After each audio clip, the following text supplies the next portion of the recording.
Hey, yana nima deymiz? Güzel bir kun zirapining dumisidan boshlang'usi deb bir umr zirapiga dumba qashlag'ich bo'lib kelgan, to'la titrayverib, mangasi silkinib, to'liq ishdan tushgan, muzikani anglasa, jazog keltirib turib usul o'ynaydigan bu do'stlik bo'lsa, dal ekronga chiqmasammi chiqaman, chiqsammi chiqaman. Ammo usuldan birini o'ynayman deb turib olgan bosh personaj Gangjong Tumshuq. Qani uning ra'yi bo'yicha bir usulni ko'rib boqaylik.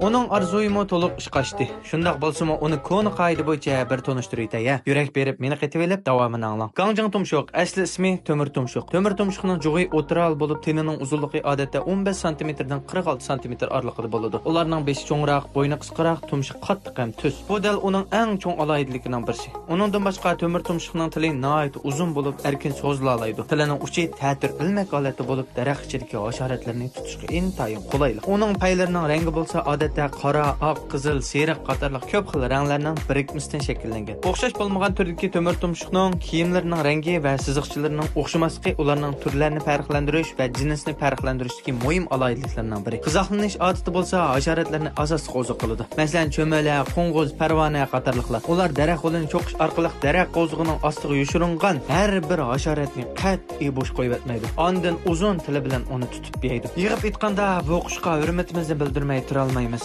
O da hayvanotlar dunyosidagi eng ulug' sestralarning birisi.